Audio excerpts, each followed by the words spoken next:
Ted Landsmark, for those of you who don't know that. I am director of the Kitty and Michael Dukakis Center for Urban and Regional Policy. I'm a distinguished professor of the practice here at Northeastern. Use the microphone.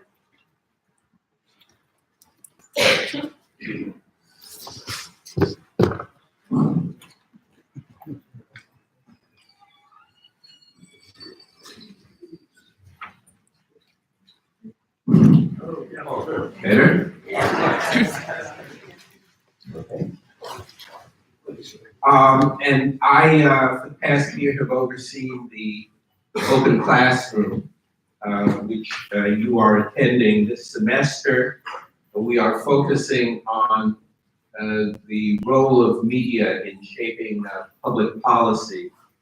For those of you who were here before, you know that last semester we focused on the rule of law in a time of turbulence, and I can give you a heads up that in the spring we're likely to be looking at issues of economic and racial equality with a focus in the greater Boston area.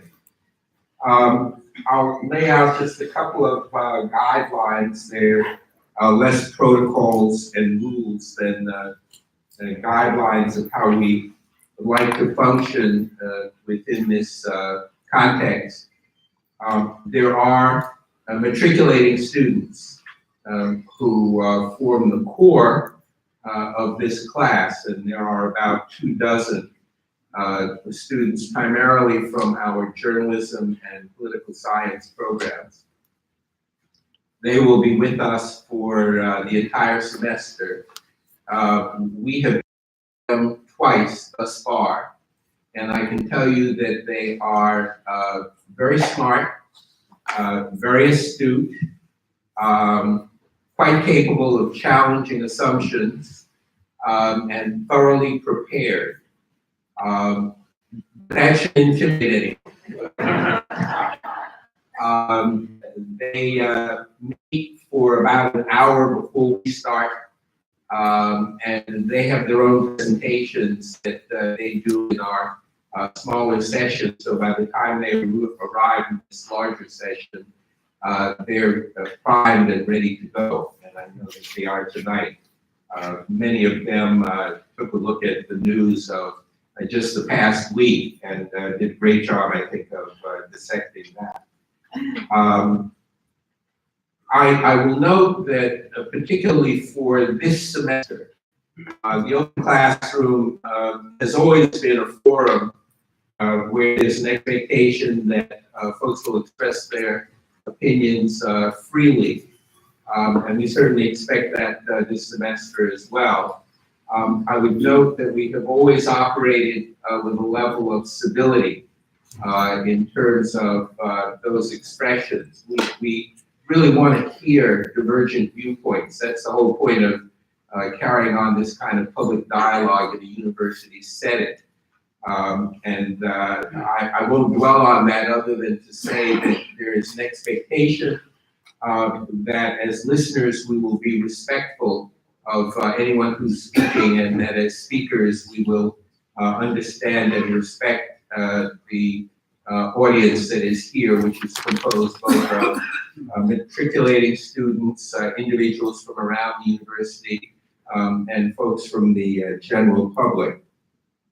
It's also a reminder that these sessions are live streamed and recorded, and we maintain an archive of these classes.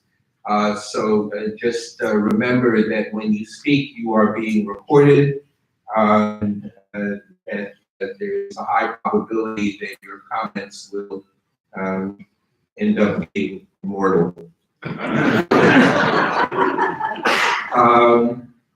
We have a syllabus, and the curriculum has been laid out.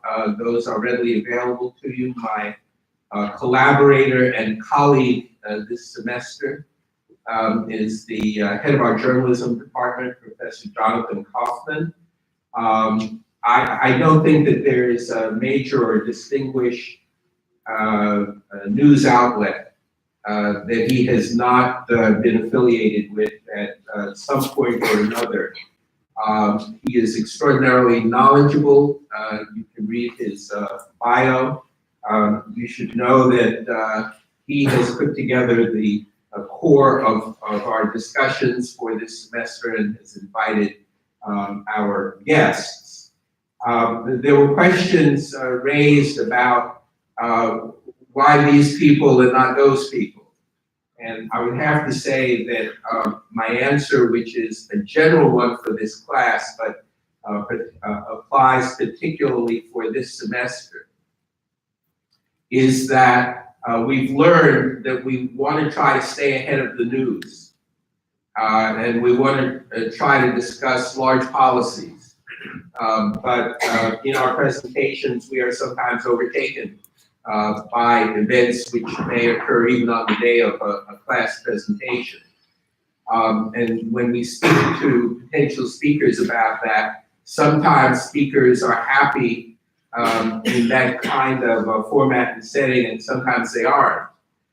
So the availability of people to speak, particularly around the subject of media and policy, is conditioned by who's available, whether they're willing to speak in this kind of open forum that is recorded, and also, frankly, by our budget, which is negligible.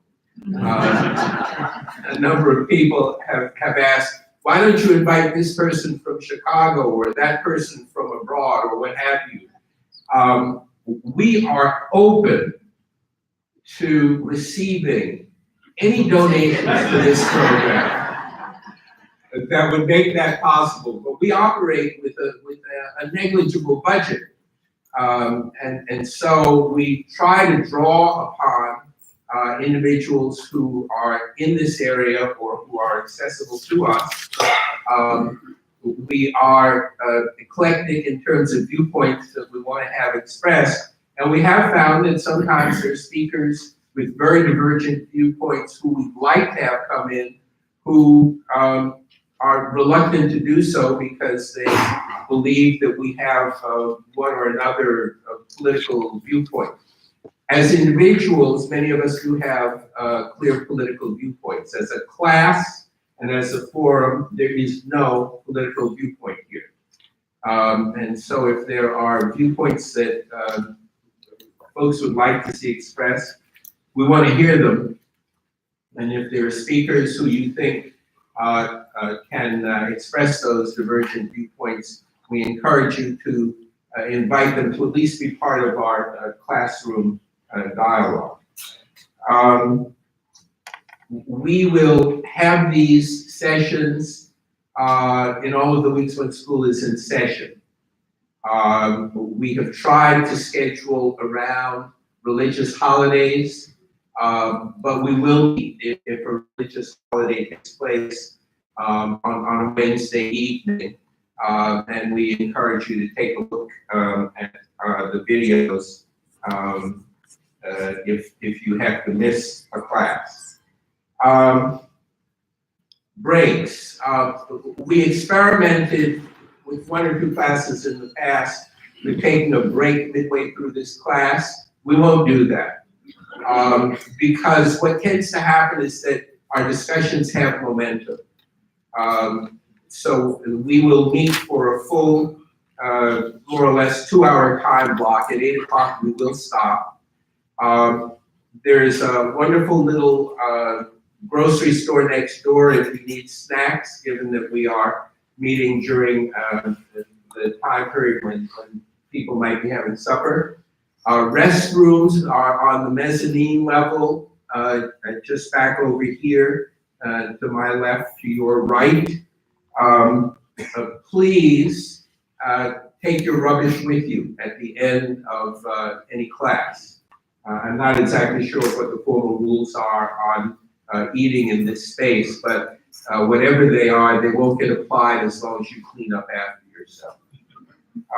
And with that, I am happy to introduce my colleague and collaborator, Professor Jonathan Kaufman. I will be much in the background, with the exception of our Q&A period. Oh, one last thing on Q&A. I have always made a point of calling on everyone who raises a hand and of being respectful in terms of your expression of your viewpoint. I will ask that you try to be respectful of others and not go on and on and on, as I'm doing at this moment. But I think that we should have agreement on that ground rule. And I guess that's it. Professor Coffman, you're on. Thank you.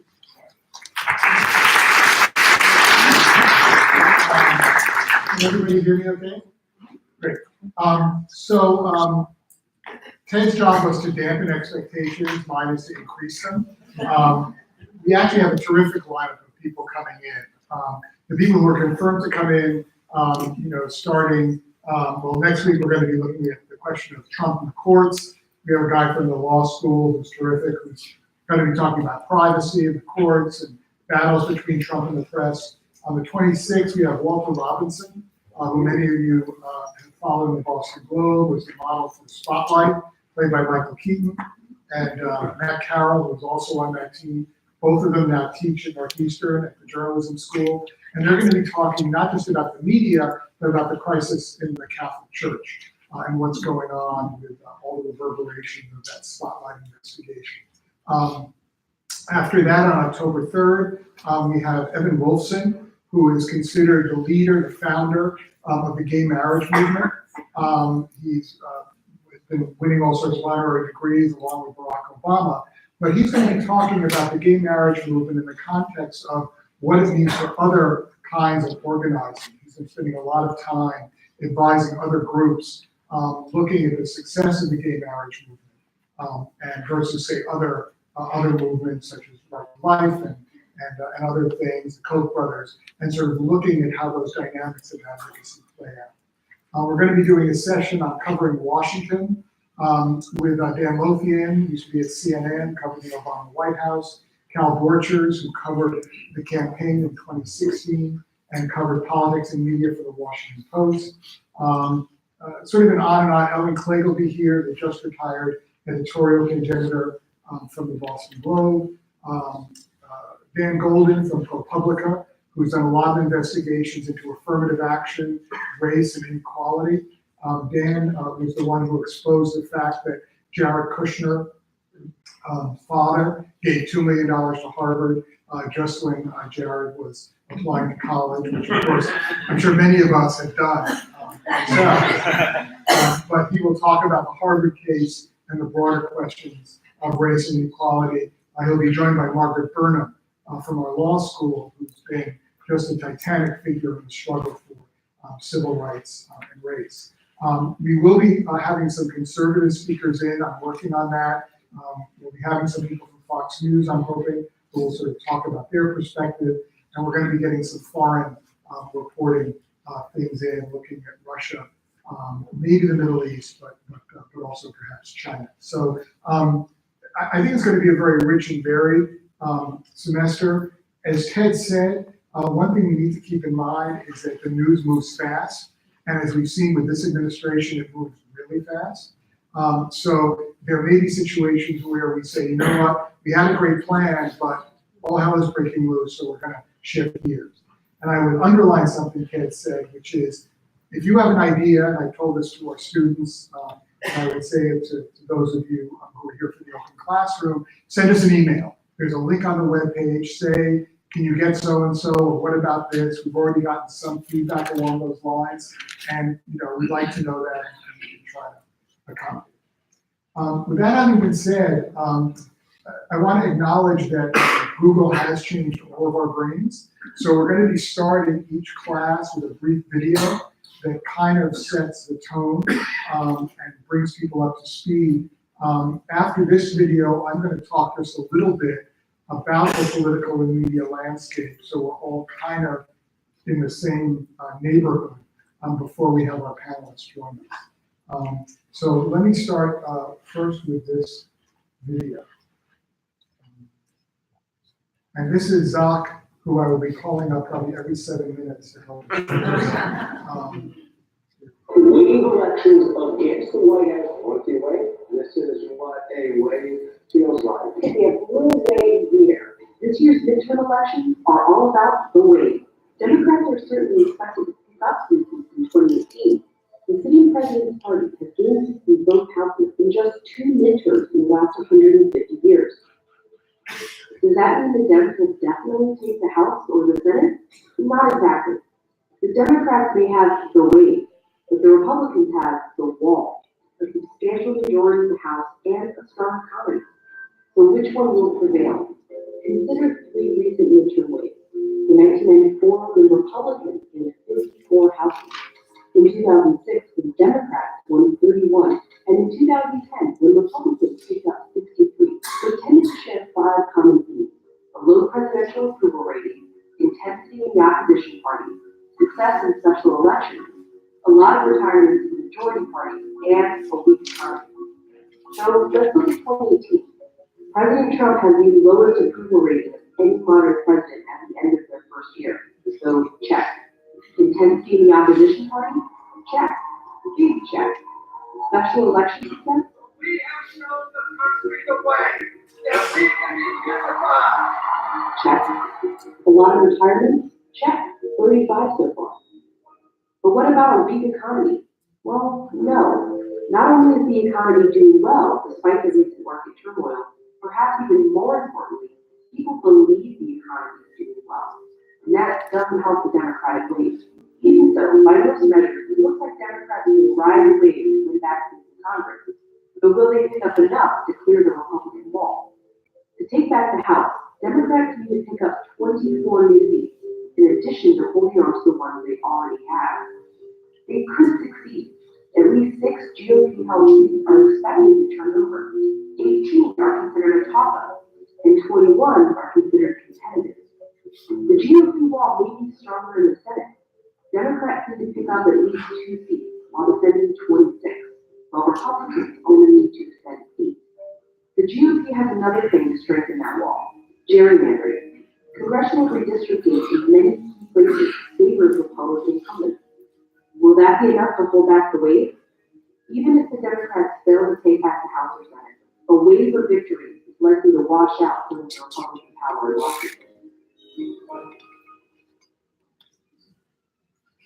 Okay.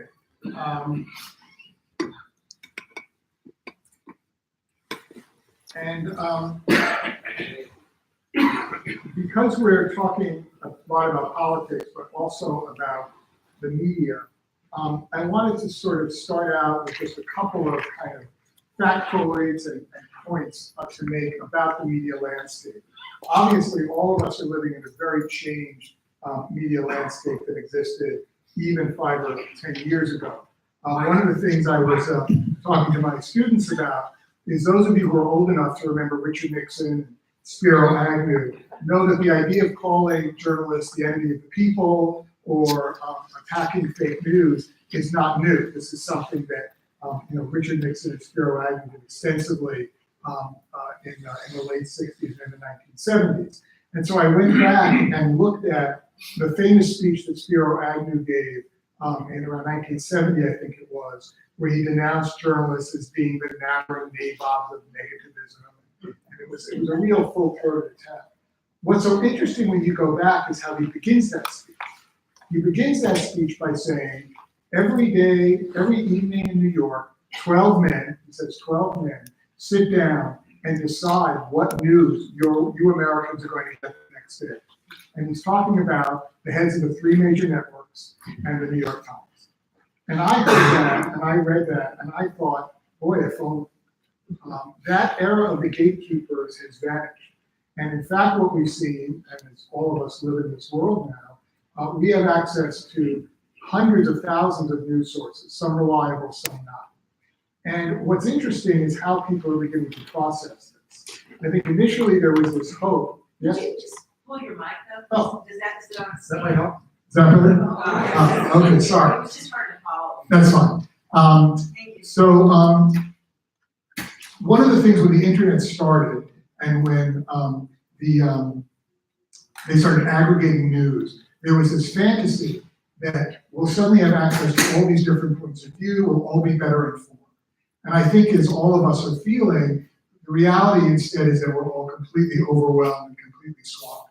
So here are just some statistics that come from various studies that have been done, which is that 84% of Americans believe that the news media has a critical or very important role to play in democracy, particularly in informing the public. And yet, only half of Americans can name what they consider an objective news source. And I find this one sort of striking, which is that more sources are actually making it harder for people to decide what's true and what's not, and to get a real balanced view of what's going on. So more than half of all Americans say the increased number of news sources makes it harder to be informed. Only about a third say it's easier. 50% say there are enough sources to sort out facts. That's down from 66% in 1985 when there was no internet. Right? 1985 is when you got the Globe delivered, you bought the New York Times, you watched Walter Cronkite or another news show. And so this sense of this tsunami of news making it harder and harder to understand kind of what's going on, I think is something that everyone is dealing with. Number of people are always asking about fake news. I think one of the things that's evolving is that what is fake? You know, we all know what fake news is. Fake news is made up news. But increasingly, a majority of Americans and a lot of Republicans now believe that fake news is basically news that doesn't make them or their cause look good. Okay? So knowingly portraying false information as if it were true always constitutes fake news. I think most people would agree with that. But 40% of Republicans, I think including our president, say that accurate news stories that cast a politician or political group in a negative light should always be considered fake news. And while these trends may have shown up first among Republicans, the Democratic figures are creeping up. You know, I don't think anybody who's Democratic or liberal should feel that they can kind of, feel very special, because what's really happening is that this antipathy towards the media and the suspicion is spread. One thing, and I think we may see it in this class, is the generational change. Older Americans tend to view the media more positively than younger adults do. Okay?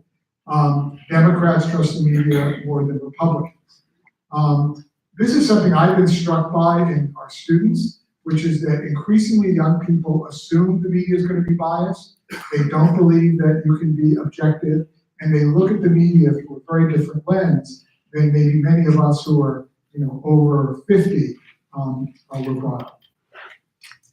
And then you have things like this, which is kind of the cultural change that's going on in this country, both demographically, in terms of attitudes, and you get figures who are outside of politics, outside of media, yet somehow begin to represent a lot of these forces and really begin to affect how decisions are made. And I kind of want to end with this look at demographics, because it's something we'll be talking about a lot, which is that America is changing very rapidly, and this chart shows it.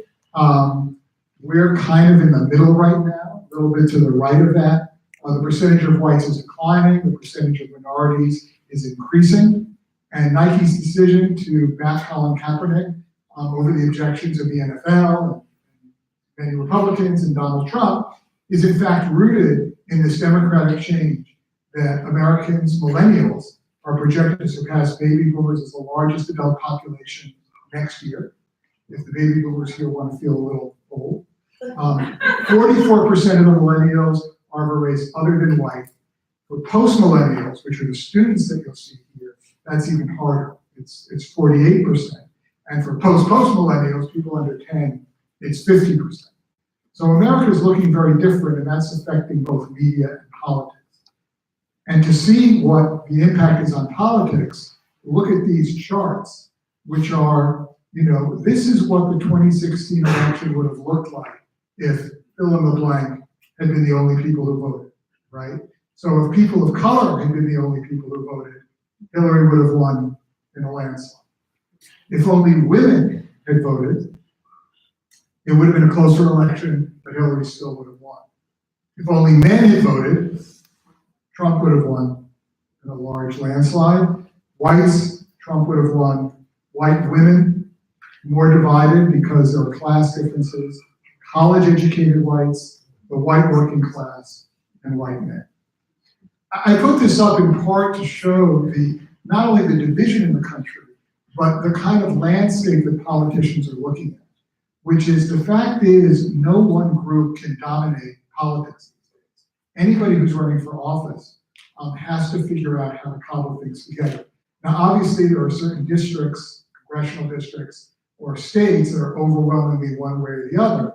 But as the Ayanna Pressley race, which we'll talk about, is an indication, even in these districts that seem, well, they're predictably liberal, they're predictably majority-minority, it's going to be kind of a yawner, turns out to churn up all these new forces that can play out in really complex and interesting ways. So with that, I'd like to bring our panelists to the table and start our discussion. Why don't you come up, and Anthony, you want to come on down?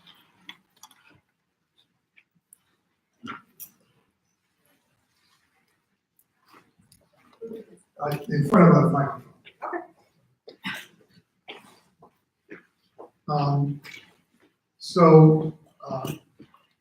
In the center, as a journalist should appropriately be, Shira Center is the political editor of the Boston Globe. She oversees the local coverage of local politics for the Globe. She has a very late night on election night. She is considered one of the fastest rising editors at the Globe. She's worked in Washington. She's covered politics in Hampshire. She's really terrific. She's teaching with us this year. Of course, I wish I could take covering the resistance. And she's going to be talking a little bit about kind of how the Globe made certain decisions and also her view of what lies ahead for Massachusetts and some national reasons. With her is Christina Privana, who is also on the politics team and works on the webpage, which again reflects a lot of the big changes that have gone on. We no longer wait till 7 a.m. to get our Globe delivered. These things are being updated, and she probably gets second guessed more than anybody else about why this headline, what about this? You probably get a lot of the angry phone calls. Anthony Collins on the right is a student of mine. Anthony took a course that I taught called Covering Race in Class. And over the summer, and in class, he said, I'm going to be working for Ayanna Pressley. She's going to be running for Congress. And I was trying to be the avuncular supportive professor, saying, well, that's nice, Anthony. She doesn't have a prayer, but it'll be good experience for you. And then you can find a real campaign to work on. And then in the summer, he appeared, he didn't appear, his shirt appeared in the New York Times because he had been sent down by the Pressley campaign to New York, to the Ocasio campaign, to see what was going on there. And so he ended up kind of working that campaign, bringing back lessons from that campaign, which I'm hoping he'll talk about. And then the New York Times interviewed him and photographed his shirt, which always has interesting buttons and things going on. But when I saw him in the summer, he said, things are changing. There's a generational shift out there. It's going to be tough, but I think we can pull this off. And once again, I patted him on the back and said, that's great. Just make sure you have a plan B. So, of course, as it turned out, it was plan A. And I'm hoping he'll talk a little bit about what it was like kind of on the grassroots level to see this happen. And also how the media covered the race. Because again, one of the things, the media was severely criticized in 2016 for missing Trump, which is true. I think most journalists will admit that we didn't see the Trump wave coming. What's interesting about the Pressley-Capuano race is that we didn't see that coming either. No one, I think, saw these numbers and the size of Presley's victory, which again raises a question, I think, for all of us as journalists, kind of what's the disconnect and how do we do a better job so that you as readers and consumers of news are not surprised all the time on election day, thinking things are going to turn out one way and they turn out another way. So, Ed, you want to join me back here and we'll kind of start our discussion. And we'll talk for a bit, and then we'll open it up to questions. So Shira, if I could maybe start with you, and kind of all politics is local. If you could talk a little bit about how you see the next wave of races shaping up now. Does Jay Gonzalez have a chance? Is the Presley race something that has really revolutionized Massachusetts politics? What kind of things are you looking at as you're selling reporters to stories over the next couple of months? I'm sorry about that.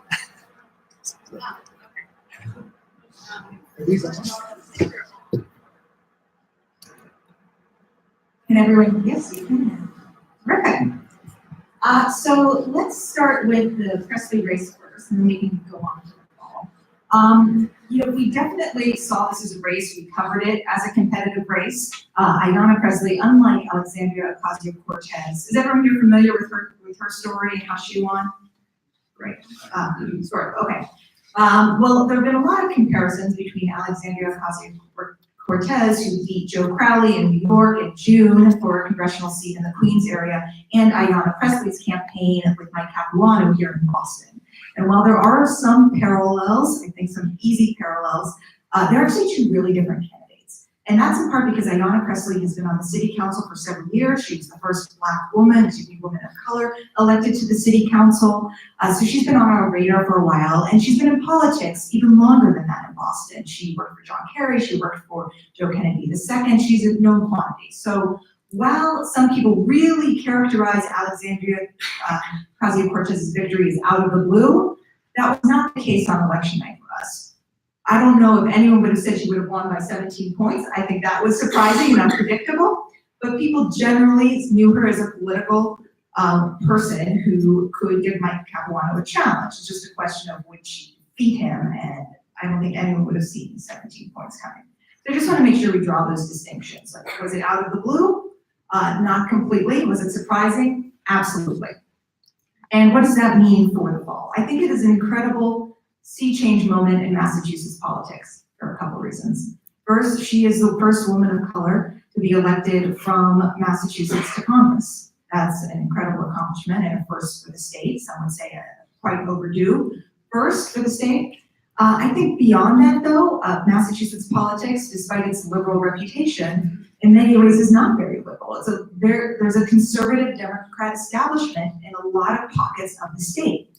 So when you have someone like Presley essentially challenge Capuano just a little bit from the left, but more than that, as she would say, not wait her turn, right, and go after an incumbent, and that paves the way for a lot of people coming down the line to say, I could try that too in 2 years. So I think maybe not in November, but maybe in the years to come, we're going to see a lot more people step up. You'll see more vibrant primary battles than you have in the past couple of years. What about Jay Gonzalez? Do you think he has a chance? I think he's a really tough campaign ahead of him, really tough. That is no secret if you look at fundraising numbers, if you look at poll numbers, all these things that in the wake of a victory like Ayanna Presley's, it's easy to discount. But let's remember in 90% of races, 95% of races, these things are huge factors that usually, not always, usually determine the winner. And the larger the race, for example, a statewide race, the more these factors matter. Anthony, can you talk a little bit about kind of your perspective? When did you know that something was happening, and how did you pull this off?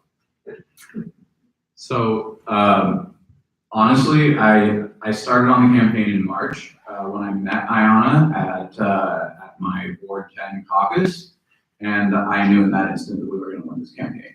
I knew it was going to be really, really hard, but I was working on Senator Warren's campaign at the time, and I thought it was the opportunity of my life. And just meeting Ayanna and talking to her for one single moment was enough to pull me away from that opportunity of a lifetime to come and work on this campaign. It was incredible. And as we went out and spoke to people and spoke to them about what Ayanna stood for and how she differed from her opponent and what she would be able to do in Congress, it was clear that we were going to win.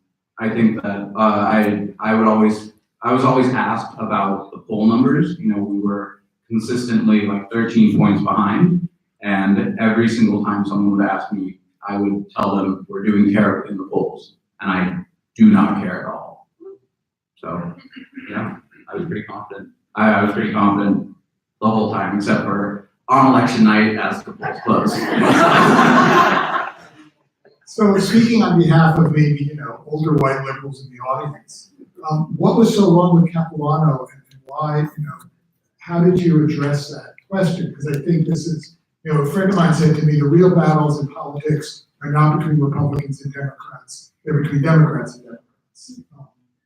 Yeah, I agree with that, and I think that the biggest problem with Capuano, I say this having appreciated all of his work in Congress, but he was not present in every single part of the district as he should have been, and the areas that he was not present in just so happened to be the areas that needed it the most. I've lived in Roxbury for 4 years, and I've never seen him there until the John Lewis endorsement. And we were able to really go out there and ignite that base that had never been ignited.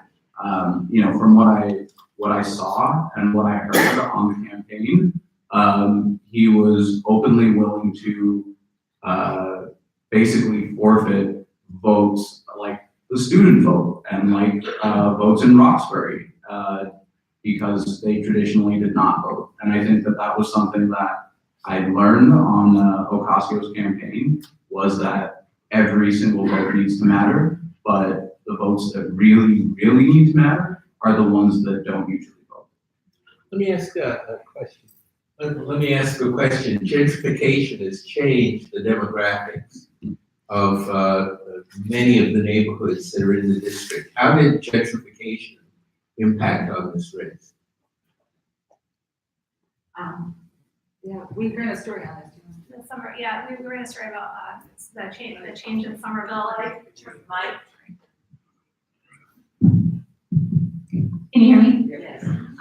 The Globe ran a story shortly after the campaign about the change in demographics in Somerville, which, basically this change where it used to be an older kind of demographic, and it, increasingly is becoming a completely different place. And, that we found that, Mike Capuano only won his hometown of Somerville, where he was actually mayor, by, I think it was about 122 votes.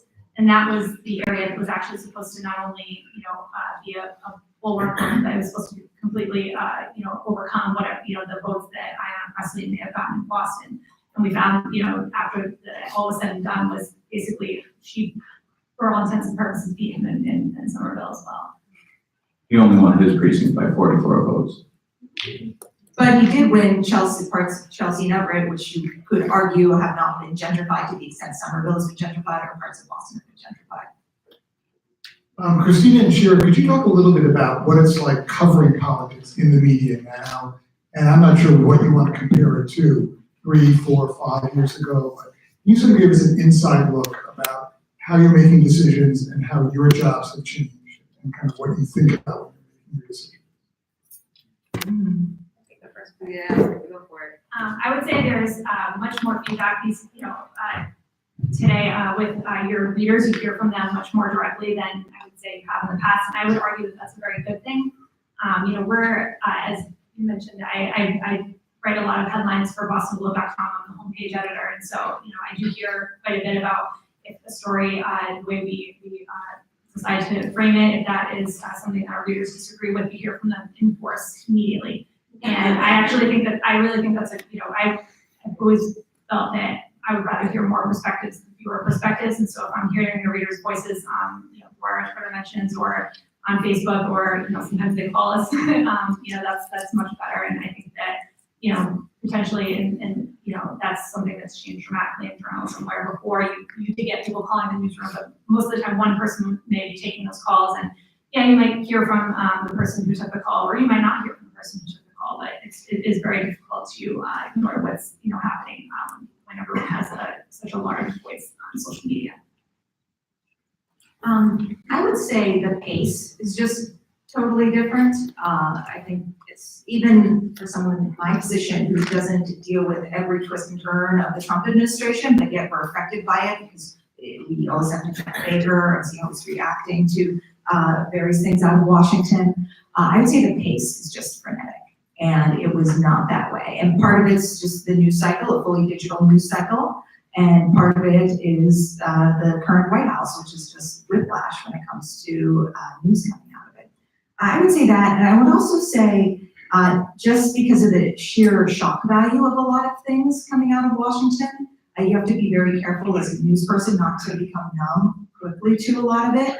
You know, I was in Washington during the Obama administration and the end of the second Bush administration, and when news happened, it would last an entire cycle, right? You'd be talking about it for 24 hours.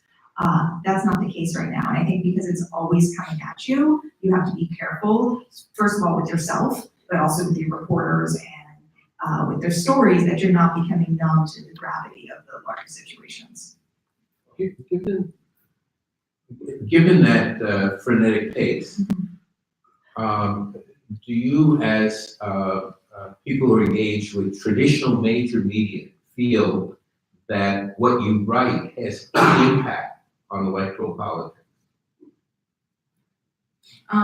Which races, which electoral politics? I mean, we hear from our readers all the time, so we're making some, as Christina pointed out, so we are certainly making an impact.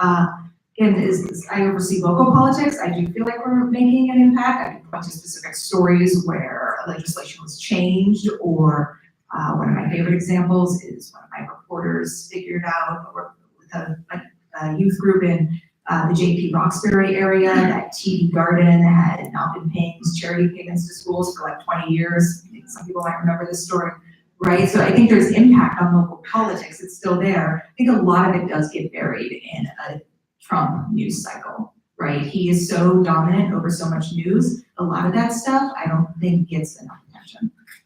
Christina, I'm wondering from your point of view, since you're making these rapid fire decisions, how do you deal with that onslaught? And also with the charges that I'm sure you hear, oh, the Globe was liberal, the Globe was being unfair.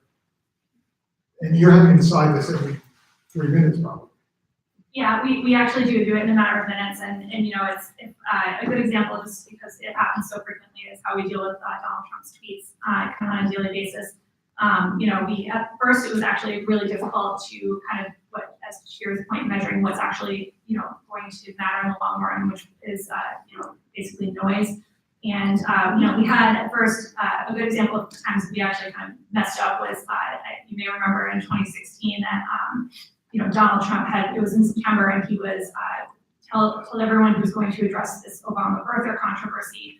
And actually what happened was he brought out all of the national media into his brand new hotel and had, you know, a 45-minute long press conference about the hotel. And then at the very end, he mentioned, you know, that he decided that his, that, you know, President Obama was born in this country. And then, you know, the media, for the most part, I felt that was a real learning, you know, point for most of the national media and us too, because we pulled live video on that, you know, we need to be more careful about what we're putting out there on a live basis.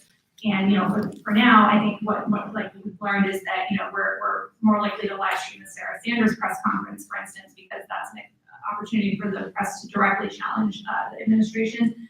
You know, and you know, that's been more instructive to us than the just kind of like regurgitating what exactly the president is saying on a daily basis. So we've definitely, you know, we've made progress, I think. Anthony, how do you feel the Globe covered the race? What was your? I mean, they endorsed us, so I'm pretty happy with it. Our editorial board endorsed it. Yeah, true. But I wasn't too focused on how we were doing in newspapers or you know, the same with polls. I kind of tried to block out all of the news about us, all the stories that were written about us, because all I wanted my information to be from was from people. And yeah, the only piece that I really saw was the Intercept piece, and I didn't really like that piece. So What piece was What was, talk about the Intercept piece. it was this whole piece that was it basically was a hit piece on Ayanna. It said things like oh, she's been against Medicare. She's only been supportive of Medicare for all when it became popular. It called her pro-war, stuff like that. And the rationale behind it was she said something in the 2016 presidential primary supportive of Hillary Clinton and against Bernie Sanders. That was something like plans with no price tags, aren't worth anything, something like that. I'm paraphrasing, but people took that to mean she was against Medicare for all, and that wasn't the case at all. I actually found video of her on city council in October of 2016 passing a resolution to urge the state house to adopt Medicare for all. And the pro-war thing was because on a questionnaire she was asked if she would support an immediate withdrawal of troops from Afghanistan, and she left that blank. And so it was kind of a weird, it felt like a hit piece to me, and I didn't like it. But when you said you didn't really pay attention to the globe, I wonder, is there a broader, you think young people in your generation, that they don't pay as much attention, they don't care as much what a traditional legacy news organization like the Globe says? Are they getting their information more from their friends or videos or other sources?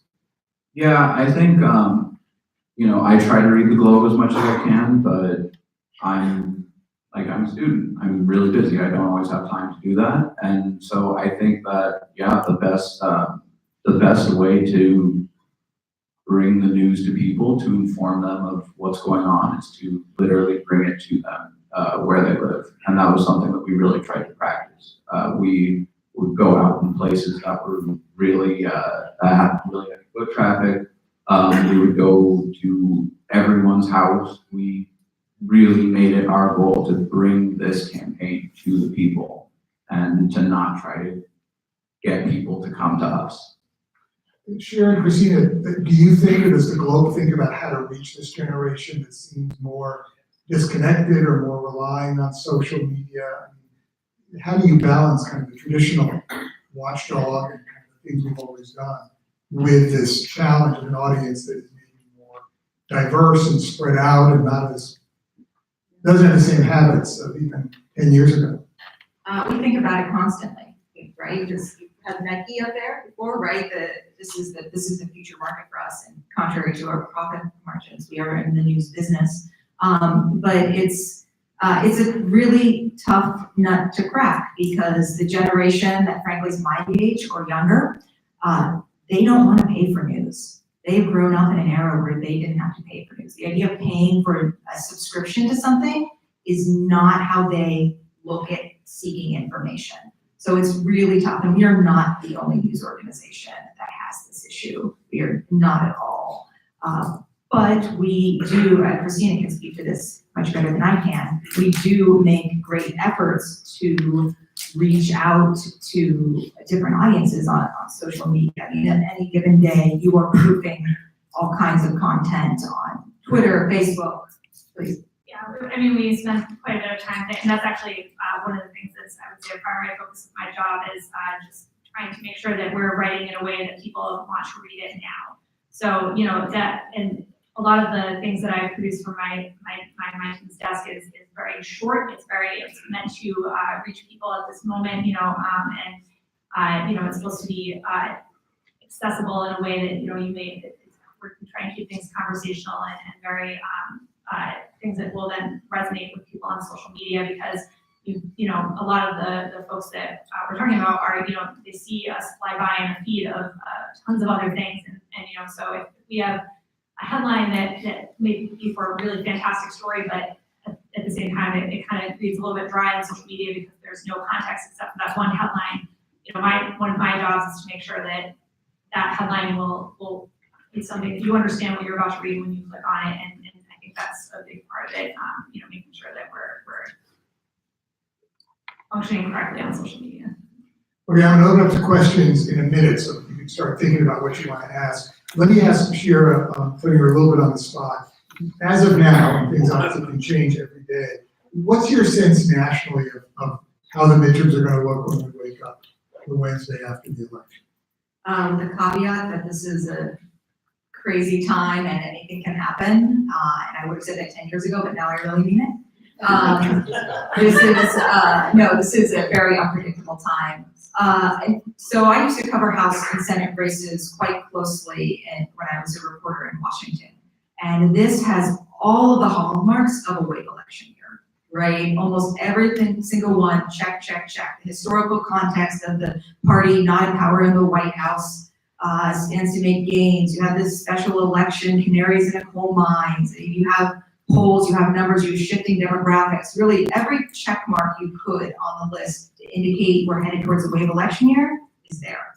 That said, the lines are drawn in the House as such that some things there are a lot of seats districts that may be more difficult for Democrats to win.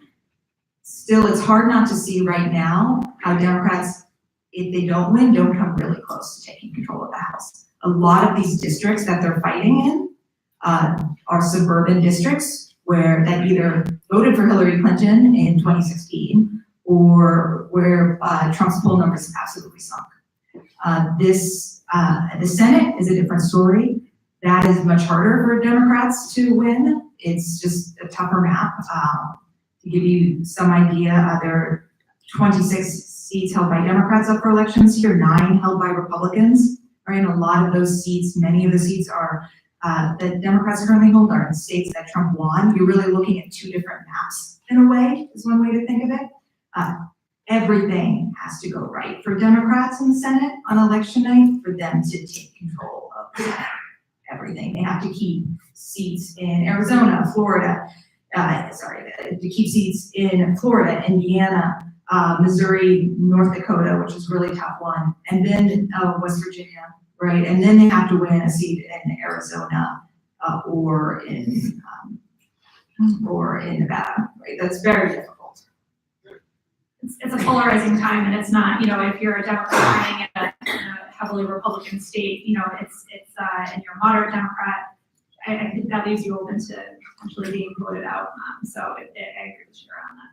Senate piece. Okay, questions? Zach, did you? Yeah, well, I have one question for the class, and that is, from about 15 minutes before the class started to now, how many of you have not looked at a digital device? Mm-hmm. Right. So even within this group, it looks like at least half and maybe more than half have touched a digital device, either just before class or during it, which says something to all of us about how we're collecting our information now. But anyway. The Globe has an app now. The Globe has an app now, just launched. You get great push notifications that come directly from Christina. She writes them. So raise your hand and Zach will come around with a microphone.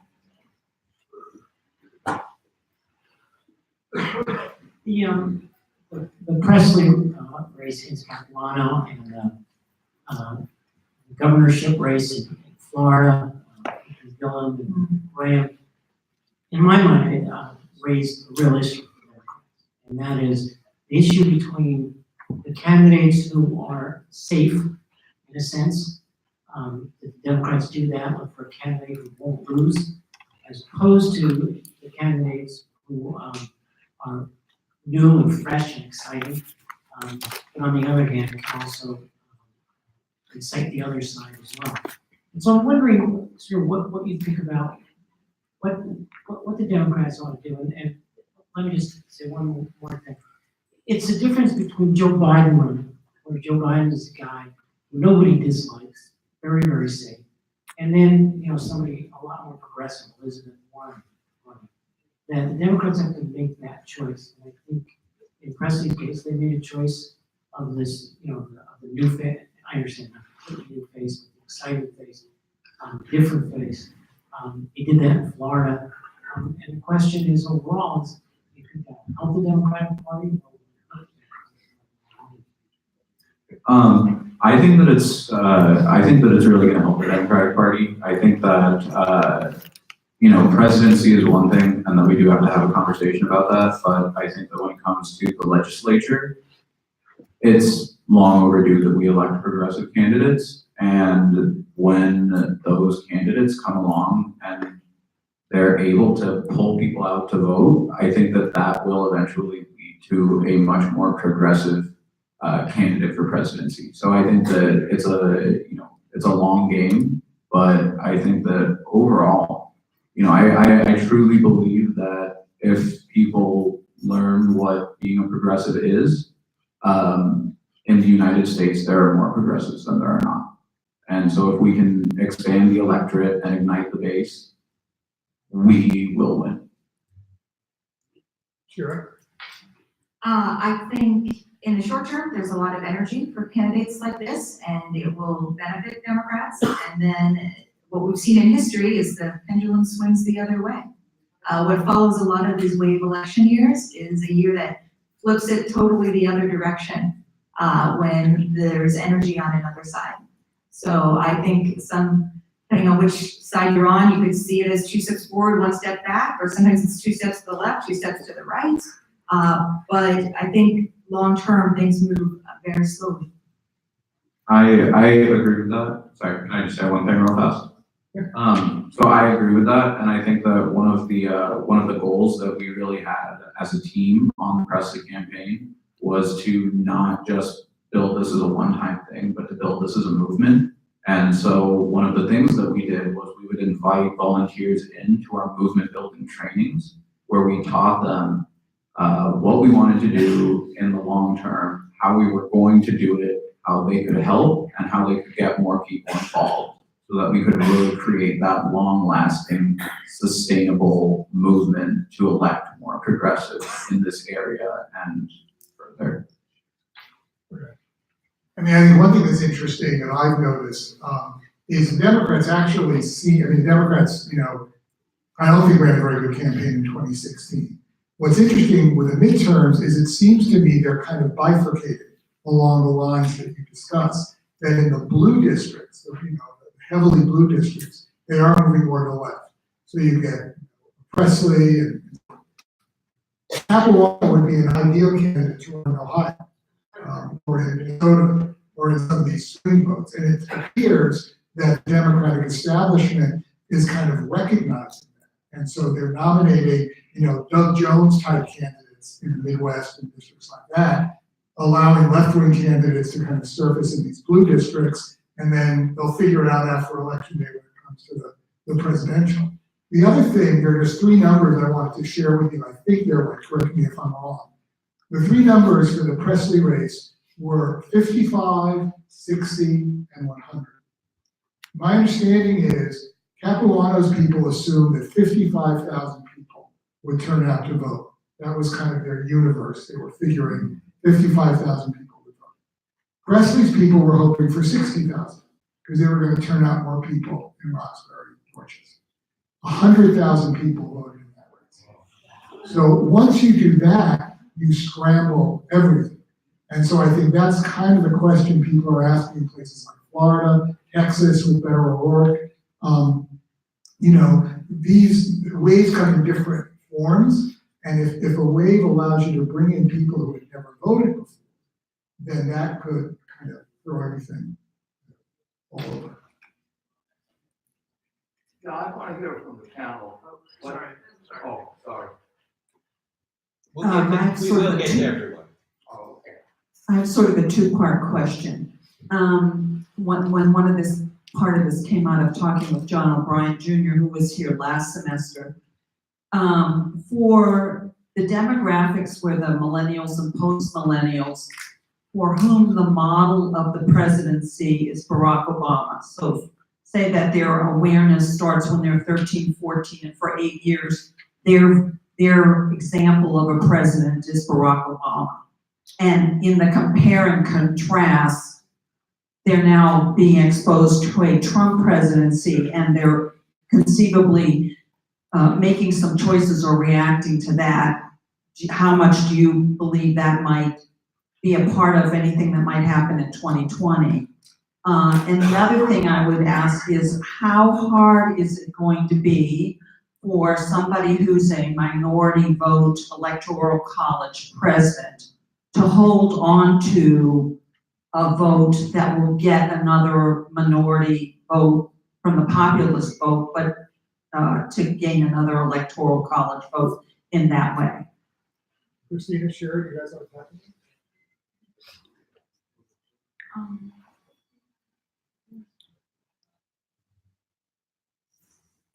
Yeah, I can take a crack at kind of the first part of the question, which I think you were saying, what are you, and please correct me if I'm wrong, but, how will today's millennials react to a model of presidency after being exposed to kind of one left side and then one very different right side.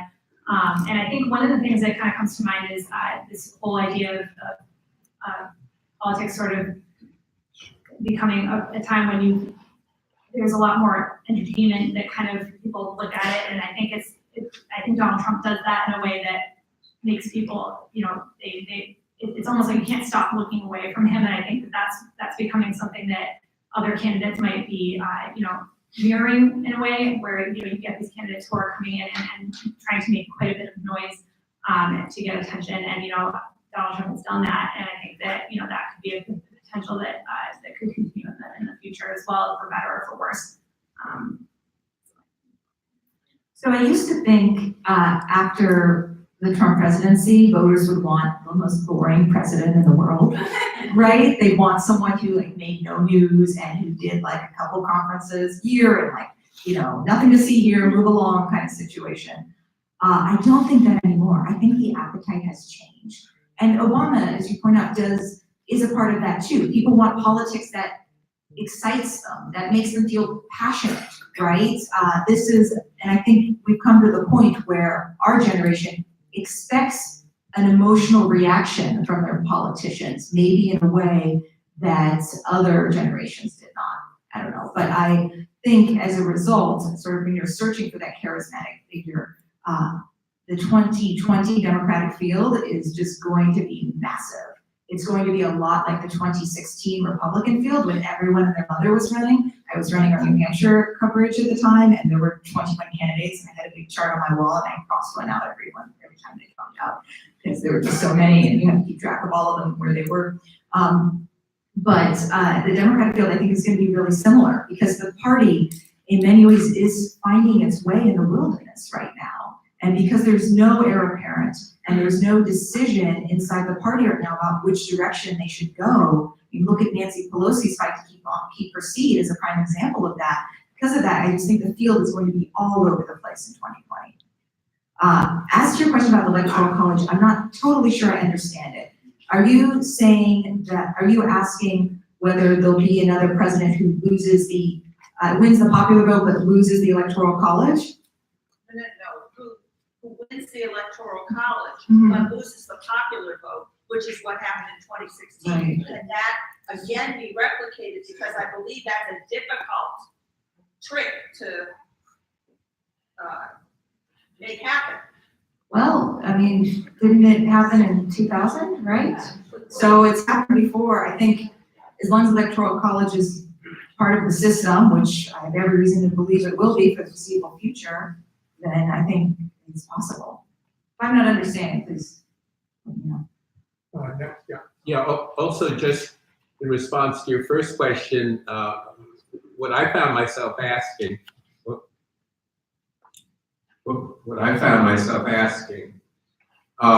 was whether Obama, in effect, will inspire a generation of candidates to emerge and run in the same way that Jack Kennedy inspired a generation of candidates to run for those of the folks here who are baby boomers.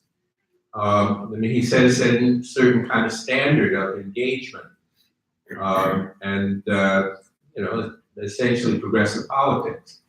And one then has to wonder whether the emergence of 100,000 people and a whole new set of candidates is partly a function of reaction against Trump, but also partly a function of people having been inspired to believe that public service matters in a way that we don't see it mattering under Trump. Hi, so I'm enough of a senator to take the main message from the panel that what we have to do is take it, you know, and everybody has said it.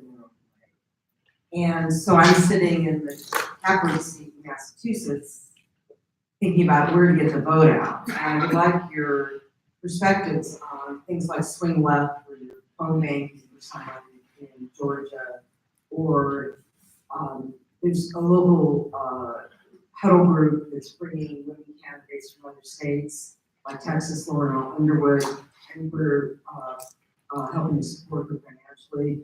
But what do you think about this swing left stuff? How effective do you think it's going to be? I think that organizations like that are very important. I think that one of the reasons why I was so willing to go down to New York is because I really, really believe that the progressive movement can only survive and only thrive if we all stick together. And so, you know, in my spare time, I've been making phone calls for Cynthia Nixon. I try to donate to other progressive candidates whenever I can.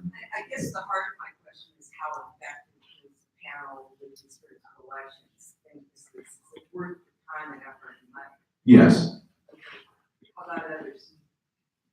So first of all, I applaud your activism generally. I applaud activism generally. But I actually don't think this is a question we should tackle because I wouldn't want it to come across like we were encouraging activism on one side or the other or recommending some things over the other. But again, I encourage all of you to be active in our political process. Yeah, I mean, I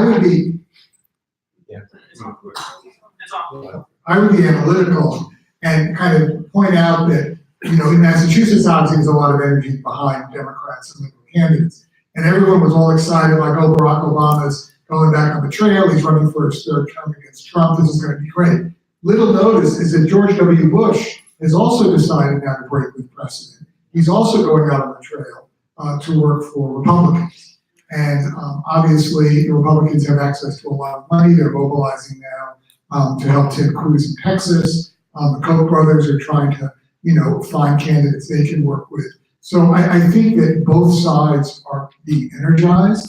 One of the things, I covered the 2008 election that Obama won. And one of the early signs, even in the primaries, when Obama was running against Hillary, and certainly in the general, was what people call the intensity gap, which was, it was clear there was a lot more energy behind Obama's candidacy than behind McCain's. And one of the things that sociologists have looked at this intensively, but there's a feeling that one of the reasons Obama won such a big victory, especially winning places like Indiana and North Carolina, the Democrats hadn't won, wasn't that everybody in North Carolina fell in love with Barack Obama. It was that a lot of Republicans stayed home. And I think this is one of the dynamics that's going on now, which is sort of the other side of activism, which is people saying, you know what, I'm not going to vote. I'm not, you know, it's raining out. And so again, Trump clearly had intensity on his side in 2016. And I think the Democrats in some ways are hoping that, you know, that will be dampened by a lot of the things that he's doing. But again, I wouldn't fall into the trap that it's easy to do in blue Massachusetts to assume our activists are out there, therefore that's a sign of something, because Republican activists are being out there as well. And I would just add, a number of corporate executives have either resigned or been forced out in the last few months, particularly in the media. And it's hard to believe that they're not being forced out because of all of the Me Too activism that went on last year and the year before. Hundreds of thousands of people turning out and demonstrating and asking for change. And those corporate folks have felt the heat, and now they're gone. So it's hard to believe that that would happen in the corporate world and not happen in the policy world.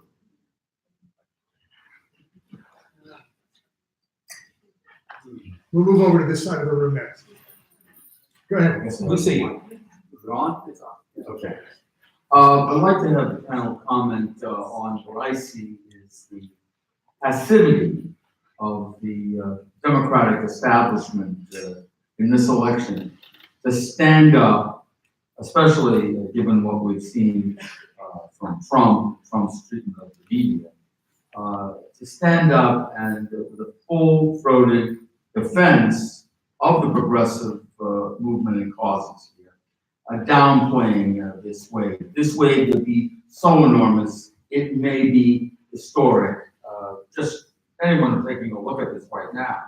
And it's primarily because of Donald Trump. But it seems Democrats want to downplay. Oh, I don't, especially I hear journalists, well, they may get 20 seats in the House. I think we're looking at least 65 to 70 seats in the House. And I think we're looking at the Senate falling in the hands of the Democratic Party as well. And I hope this time, when we get control, and I know we won't have a veto-proof House or Senate here, but one of the first things we do is put back the fairness doctrine, put it right on Trump. Let's pass it. The failure when Pelosi had Obama, the first thing to put back the fairness doctrine was a tragic mistake, which has led to the advent of things such as fake Fox News and some of these other institutions going unchallenged. Okay, So- we hear your viewpoint, and there's a question that you posed. What do you feel about, caution? I was actually just looking at some poll numbers today that came out from just before we got here. Well, I think it was posted either yesterday. It was a poll of likely voters, and I believe they said that they had asked, if there is a Democratic Congress, should that Congress bring articles of impeachment against Donald Trump? And the answer that the respondents gave was that they said no by 20 points. And I think that's a really big indicator of kind of the mood of the country, is if, you're, why you may be seeing some of that you feel maybe a temperate argument, is that if there were, candidates out, all across the country screaming for impeachment, I wonder if they, wondered if this is a winning strategy for November. I just want to respond to that. I think that there are a lot of people that polls don't really cover that think very differently. One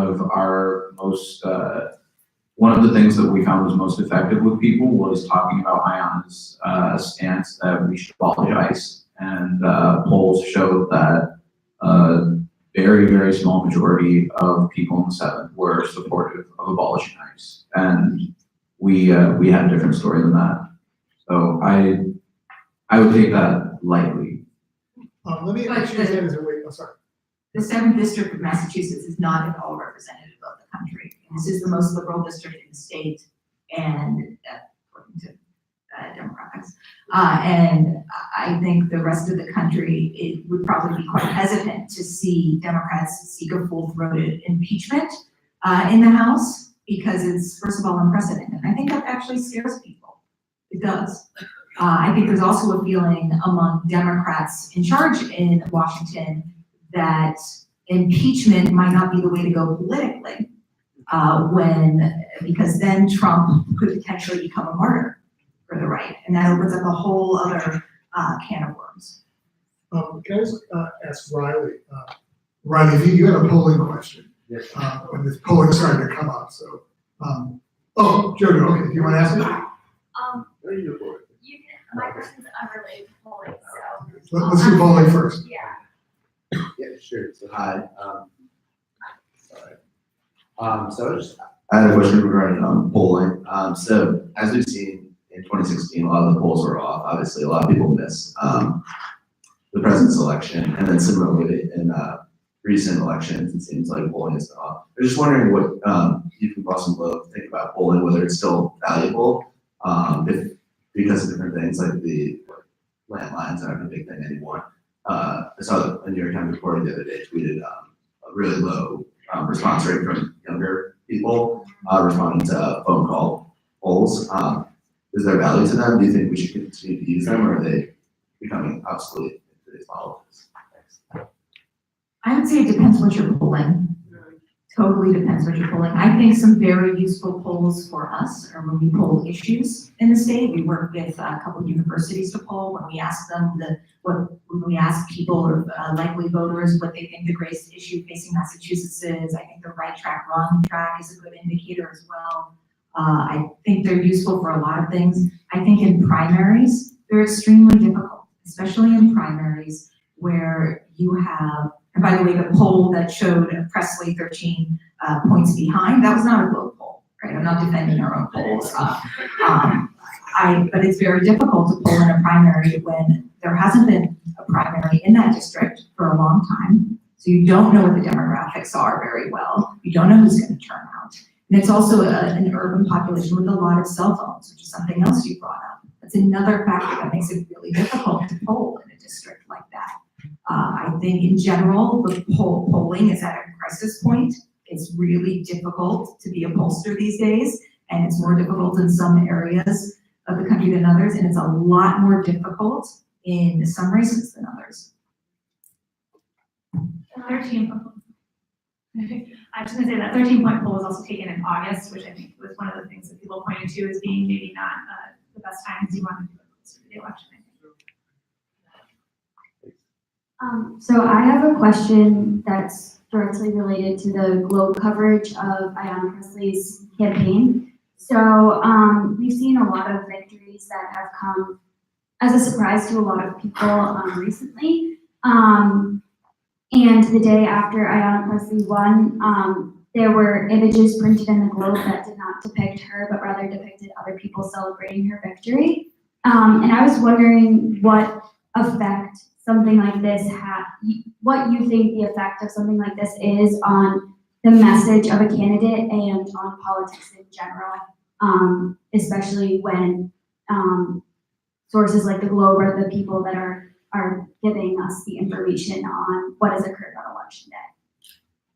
That was a printer error, actually. It was a technical error on our side. The photo was cropped when we sent it out for a third edition. It reverted back to an old version of the photo and was cropped. It was a technical problem and it was a mistake.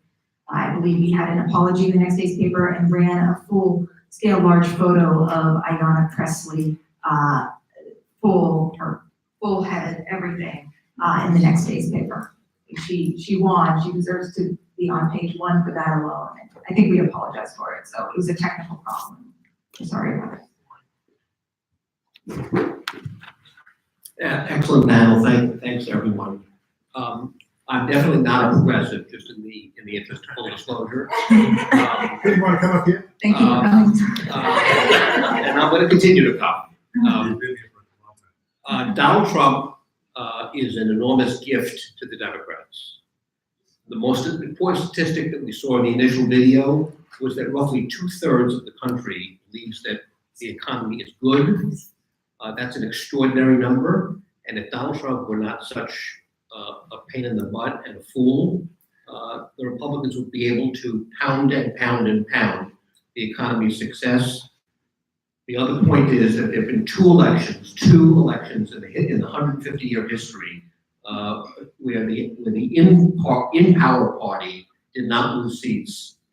In the president's first term, Franklin Roosevelt gained seats in the Depression, and George Bush gained seats right after 9/11. Every other election saw the out party gaining seats. So that, to me, is a baseline. And the Democrats absolutely should gain seats. But if it weren't for Donald Trump's abominable behavior as a human being and his conduct unbecoming, which I think is massive, the actual substantive case that could be made by the Republicans is far stronger and will be reflected in the results in November. That wasn't a question, but we'll take it. Well, obviously, comment, please. So I definitely think that Donald Trump, to a certain extent, has sparked something, but I don't think that he is the end-all be-all of the progressive movement. And I think that was something that really set us apart from Capuano, was all of his messaging was directed at how they were going to fight Trump.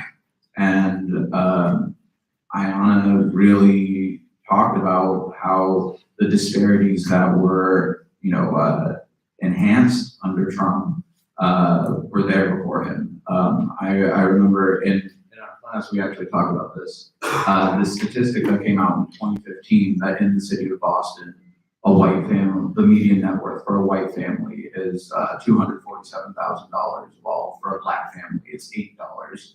And that was there before Donald Trump. And that was something that we really touched on. And that's something that I think Democratic candidates going forward need to touch on, is that it's not just about him. Like Ayanna says, it's not just about resisting, we also have to address at the same time. Sharon, what do you think about this Trump factor question? Sorry, what do you think about this Trump factor question, which is, if it were just the economy stupid, that's blue collar jobs are now increasing, they're up 3%. You could argue that in fact the economy certainly is on a roll. How much is Trump kind of skewing things or distorting things? There's certainly a factor, but I would also say, it really depends on who you ask when talking about whether the economy is doing well. I don't know that you necessarily would say that there are certainly indicators that it is, but there was a census data out today that did say, the household incomes are rising, but at the same time, the inequality, I believe, didn't budge. So, there is, the sense that the rising tide is not necessarily lifting all boats. So I would even push back on that kind of economic argument that maybe would have helped a Republican president who isn't Donald Trump. But I think just in terms of the Trump factor, I still, it does seem kind of tempting to say that, given all that has happened in the last 2 years, that it's an easy win for Democrats, but I just don't see that necessarily happening because, that was definitely the mindset moving around to 2016. Plenty of people thought that, we knew who he was before he was elected and he still won. So, I think that there's going to be, the Democrats have to, I think to your point, to excite people and make, not only bring themselves to the polls, but they, if you're bringing other people with you, I think that's an indication that you're, that intensity factor that you were discussing. The other thing is that the household incomes are rising, but adjusted for inflation, they're only back to the level that they were at in 2007, before the recession. All I was reporting to is how people feel about the Sure. and they feel pretty good. The deficit's a little high. It is certainly. Someone's got the mic. Yeah. I believe when a major newspaper like the Globe, New York Times, Washington Post endorses a candidate, that it may have some influence on the election. So I'm just wondering, how does the editorial board go about deciding who they're going to endorse? So the editorial board is separate from the newsroom. I have no idea when they're going to issue their endorsements. Sometimes the editorial board will include us on meetings when people come, and everyone from John Kerry to other local dignitaries. But in the case of the candidate endorsements, this year we certainly didn't sit in on them. So I can't give you specific criteria on how they do that, and I think that's a good thing. That's the way it should be. I shouldn't know what they're gonna do and how they're deciding. We often find out after it's posted online, which is like everyone's. Absolutely. I just want to add to that. So we are going to have in a couple of weeks, Ellen Clay, who was the editorial page editor of the Boston Globe, who just retired and is now released from her vows of public silence. I think we'll talk about this. And I think part of what's interesting, I think there are two issues. One is, it's interesting that I think that endorsement for Presley had an enormous impact because it kind of validated her, I think, for a lot of people. I think it was sort of seen that way. But I think it's also a challenge for the Globe news pages because, it used to be you get the Globe, there was the front page, and then you go 14 pages in, and there was the editorial page, and it was a very clear distinction. These days, when you look at the home page, the editorial is often right next to a news story, and this is true for the Post, the Times, and for the Globe, for all newspapers. And so while what Shira says is exactly right, and we all understand there's a wall there, I think it raises questions in readers' minds sometimes. Well, like, wait a second, you're endorsing her here, like right next to it, you're doing an objective story, And I think there's also a way, and I think Ellen may talk about this, editorial pages for so long were drifting into irrelevancy, like who really read them, they didn't matter. So they're trying to be more kind of buzzy and more out there. The Globe has kind of led the charge on this, which has been fascinating. But I think again, I don't know if either of you want to take this, considering we're being live streamed, but I wonder if you feel as news people, it makes your job harder, that distinction, kind of, you know what it is, but do the readers understand? We do put quite a bit of effort into making sure we're clearly labeling editorials as such and opinion pages, opinion stories as such. But, as someone who does put the editorial on the homepage, I understand that concern. But at the same time, it does, on the flip side, you don't necessarily want to be burying these things. We feel as a homepage editor, my job is to put the most compelling and relevant information in front of the reader. So I feel that, I think it's, in my opinion, I realize there might be other opinions, but I'm fine with putting editorials and opinion pieces on the homepage. We don't lead with, editorials, but they're on there. And in emails, when you send out emails, you clearly mark editorial or opinion. All of our social media as well, we're very careful about making sure that every single tweet you see is going to have a marked opinion or editorial in it. If it's a column or by a specific person, even if it sounds a little voicey, we put the person's name on it. We want to make sure that everyone knows, who this is coming from.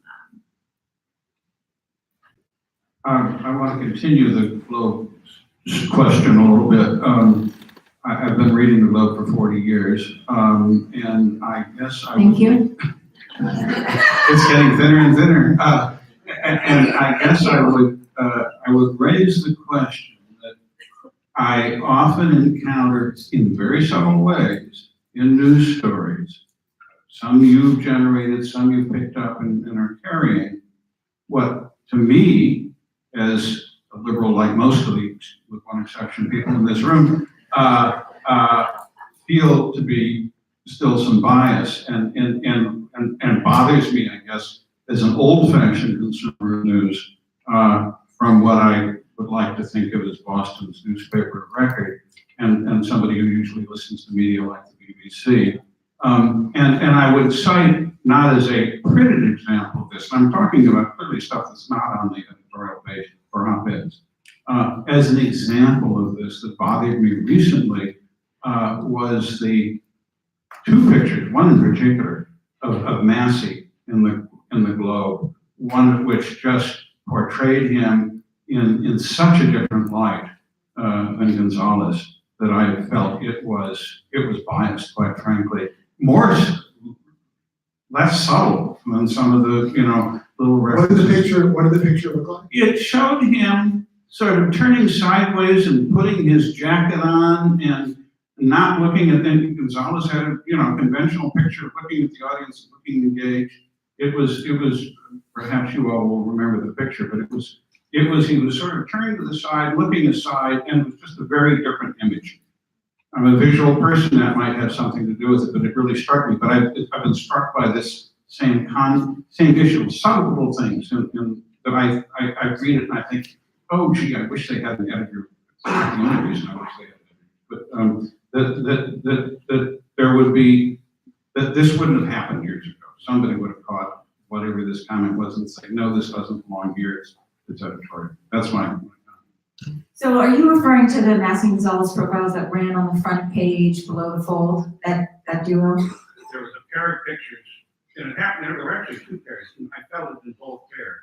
But there was one that he was sort of standing up, and his jacket was out, and I can't quite remember. But they were on page one? I'm not sure that they were. I don't know that they were on page one. Okay, so I can't speak to that particular situation because I don't know exactly which photo you're referring to, but I can certainly give you my card afterwards and you can email me when you find it. I'm happy to follow up with you on that. I don't pick the photos. That's not part of my role at the Globe.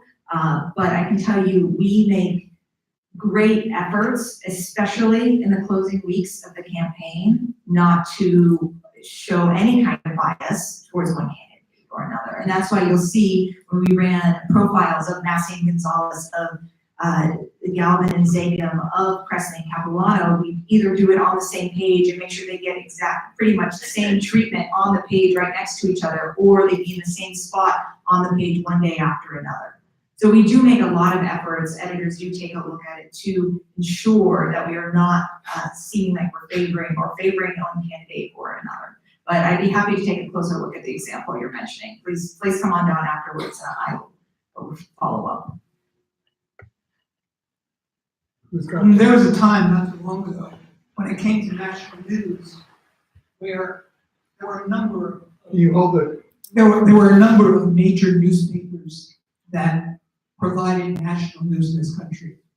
You know, the Globe, the New York Times, the Wall Street Journal, the St. Louis Post-Dispatch, the Miami Herald, the San Francisco Chronicle. I feel like one of the things that's happened in this new media environment is that, with the exception really of the Times and maybe the Washington Post, we don't have national newspapers anymore. And I just wonder, from your perspective on the Globe, you know, are you giving enough resources internally to national events in the way that you would want to see them covered by, you know, Boston's paper? I would always want more reporters on my team. That's the answer. Of course, we always want as many reporters as we can in the newsroom, covering as many things as we could. That's the short version of that story. The larger issues, we do have a national bureau. We have a Washington DC bureau that covers Washington DC and national stories. So we do have that. It's not like it was when Boys on the Bus was written. It's not anywhere close to that. But I think you see, again, it's not the same, but there's a proliferation of a whole other kind of outlet. You have a BuzzFeed on the bus covering presidential candidates when you might not have the same News Post-Dispatch anymore. Christine, any thoughts on that? I mean, actually, you know, from our perspective, I would just point to our DC bureau and kind of, as there's a lot of shrinking metro dailies around the country, I kind of feel like, you know, we do still maintain a presence in DC, a pretty robust presence, I like to think. And again, yeah, from where we've seen, you know, the Globe has seen layoffs and buyouts and that kind of thing as well. But I think that they're still, you know, doing the best we can to get the resources to these national issues. I had a question for both of you. In that regard, could you talk about the relationship between the Globe and the Times in terms of providing that kind of national coverage? So the Times sold us a while back. It was first, it was 2013, right? I think it was 2013. I remember I think it was my first year there. It was before I got there. So the Times sold us, and then they also sold off the Worcester paper as well. So we don't have a relationship. We pull wire from the New York Times all the time, like many news organizations do, and sometimes they poach our reporters. I might want to actually turn that question around a little bit, because I think if we look at the coverage right now, I don't think anybody can argue that Donald Trump and Washington are being undercovered right now. I mean, as Shira said, it's this tsunami of news that is being covered. I actually think my concerns would be all the things that are happening that aren't being covered. And that because so many resources are being poured into, I mean, I have friends in Washington, we all do, but, you know, I mean, and they talk about, they come to work at 7 in the morning, the tweets have started. I was at a panel with a New York Times reporter who said she had done a deep investigation into all the changes going on at the EPA and all the rules that are being changed. And week after week, she could not get it on the front page because, you know, is Pruitt in or out? What's going on? You know, the investigations are going. It just sucks up all this energy. And of course, one of the questions people have, you know, is Donald Trump crazy, or is he crazy like a fox? That this is in fact kind of a strategy. So I think one of the challenges for local papers, and I would say it's not just the Globe, but even for kind of local papers in smaller communities, is are they doing enough work kind of covering these local issues, in-depth issues, you know, questions of poverty, the environment, all those things which are kind of part of life when Trump is not tweeting. And I think that what's happened is that Trump is kind of this black hole to which all these resources are going.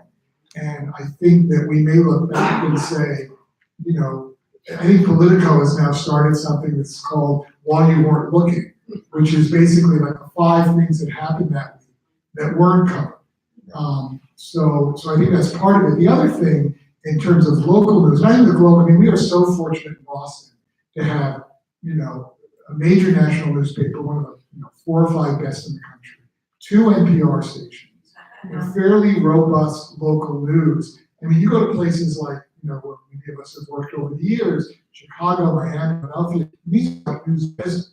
These are places, you know, all the places you call out, St. Louis, San Francisco, they're not putting any of the either intellectual or physical capital into covering their communities. The Globe is doing.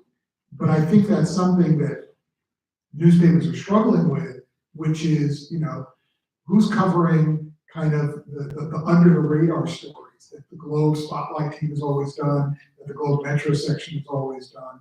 If readers like you kind of, you know, give me more Trump, give me more Trump, give me more Trump. And I think that's a tension a lot of editors are struggling with. So my question is about how reporting has changed since the 2016 election. There was a lot of talk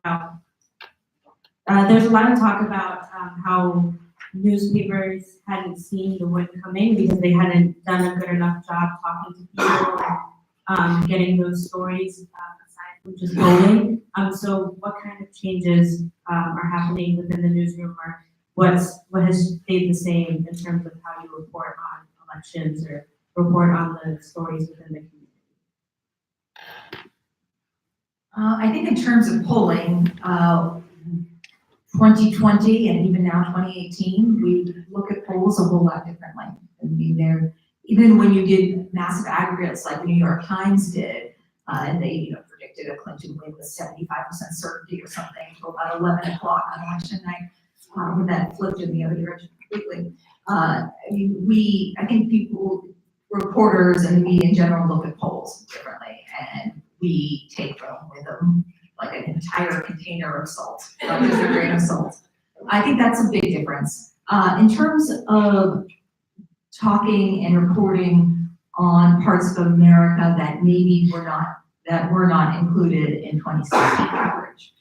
In Boston, again, I think we are very fortunate because although we're in the middle of the city with many different news organizations, you don't have to go far actually to get to areas of the country where there are a lot of people who are supportive of the president.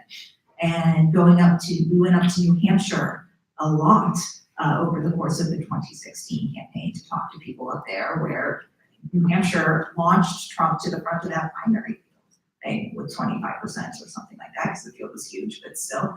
And that for us has always been a great place, and I think will continue to be a great place to show parts of America that are not present in downtown Boston. I think we'll continue to do that. Actually, I will mention this too. James Pindle, who's covered New Hampshire for a long time, you know, working together in the 2016 cycle. And I asked him sort of how jokingly in December, so about 2 months before the New Hampshire primary, who do you think is going to win, right? I say jokingly because New Hampshire's really unpredictable and you never really know. And he said Donald Trump. He thought 2 months beforehand that Donald Trump was going to win the New Hampshire primary. And he was right, and it was because he was out there talking to people all the time. Thank you, panelists. This has been good. Can you talk to me about the issue of money? Both in the Presley-Capuano race, also in that third congressional race. Because rule of thumb is you can't get into a race unless you've got at least $2 million someplace. Just the cost of doing that, and how that influences beyond the door knocking and the phone calls, the role of money and the players behind the scenes, money-wise, but both of those two candidates. Thank you.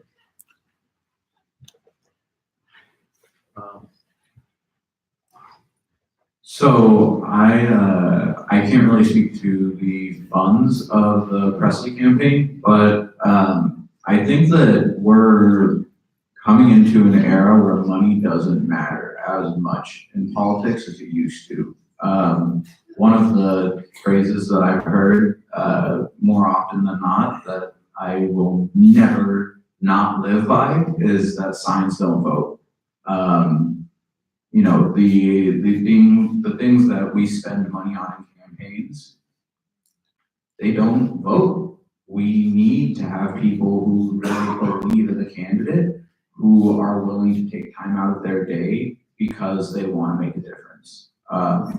Going out there and talking to people who may or may not vote. And I think that that's something that Ocasio taught us, and that's something that we learned with Wesley, so.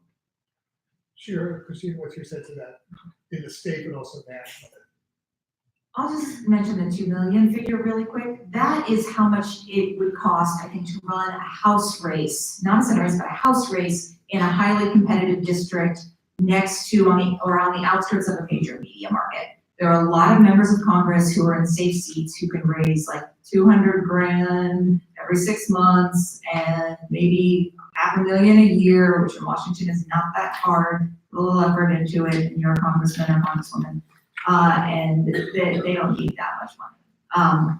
I think for big races like this, for like the primary in an expensive media market like Boston, you could say that a lot of pundits would have said, oh, Ayanna Pressley needs to raise $2 million. Well, that obviously wasn't the case. So I think the media environment is changing, and that has an impact on everything, and money is at the center of that. You can still see a lot of impact from fundraising and money in issue type campaigns around ballot measures. And I you know, those are you know, that's a place where you're seeing a lot of advertising and maybe when if the side is more well funded, you're seeing that advertising a lot more often, and you're not necessarily associating that with any particular person.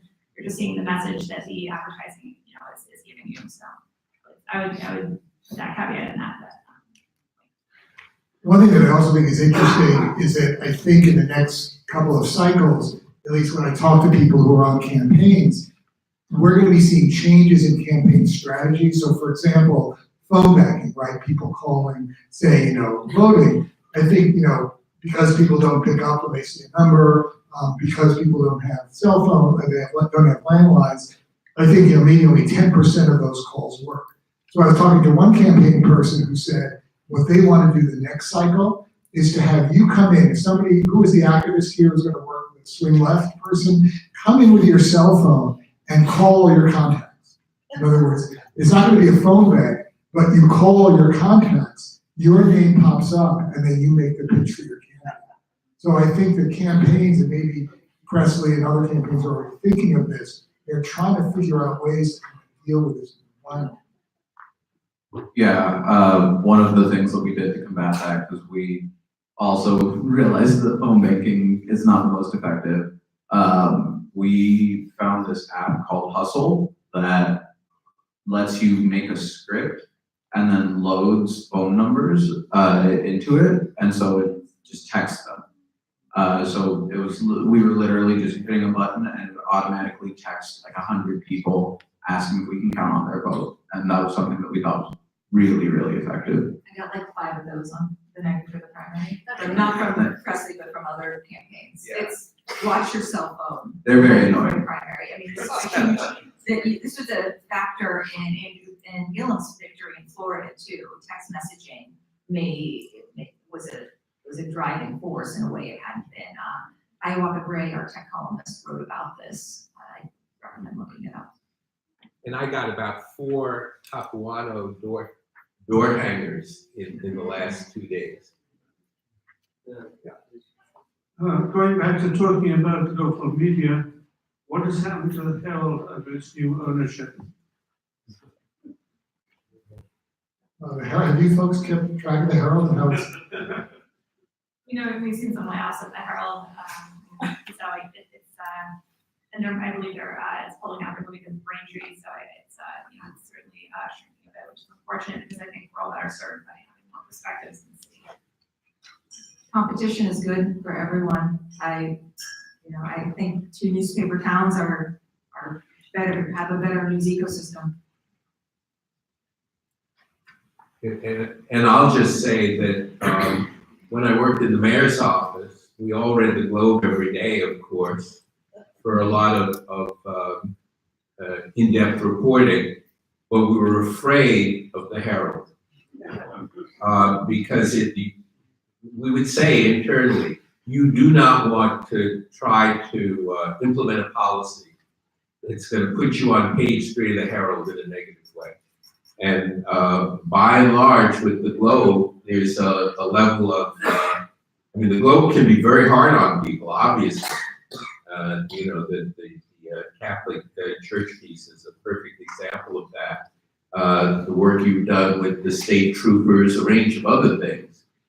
But by and large, that comes more from the in-depth work that you do than from just, you know, a bad headline that catches some public official off guard. I say this as a reader of the Herald every day. I get it at my desk and I look through it, also because competition is good. I want to make sure that they don't have something we don't. But they are a different product than we are. I think sources know the Globe is someone with the ability and time to do a lot of in-depth reporting pieces, and the Herald has a different model. But I still think they are a voice that should be in the city of Boston. Oh, we have time for a couple more questions? Yeah. With the US political climate changing so quickly, what advice would you give to young reporters who are looking to get into covering politics, given that so many traditional ways of covering those races are no longer really helpful? So we used to have a social media editor of the Globe, and her favorite thing to say was that your social media accounts are your resume. And one thing that Your social media. Your social media accounts are your resume. So you're basically, you know, a lot of the advice to young people is kind of don't put your party selfies on Facebook, or, you know, these I think are not necessarily, like, people know that, but I think one thing that is super important is that you can catch attention of hiring editors and things like that from a social media presence that's, you know, compelling and active and smart. And there's, you know, anybody can start an account, and I think that's really empowering for people who are looking to break into the industry today. So I would say that paying attention to how you present yourself online, not necessarily just how you're avoiding certain things, but also making sure you're promoting your own work and what you're doing every day to people who might see it, I think is a really good way to start.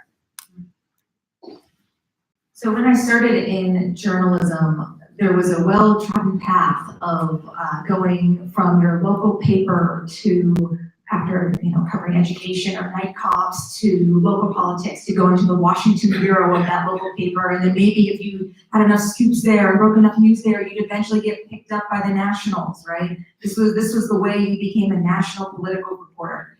When I graduated from college, I moved directly to DC and started working for a tip sheet, and then made my way through various DC publications before doing the opposite trip, which is going local up here. My point is that there may be fewer outlets than there are. Well, I'm not even sure that's true. There may be few classic roles for political reporters than there were years ago, but there are so many ways to cover politics right now in ways that you couldn't 10, 15 years ago. And I have to think for the next generation, there must be something a little bit exciting in that. And I hope there is. It turns out my question then seems like a reasonable follow-up to what you just said. I appreciated the coverage that was given to ballot question 1 and the advertising, and particularly making it clear how the opposing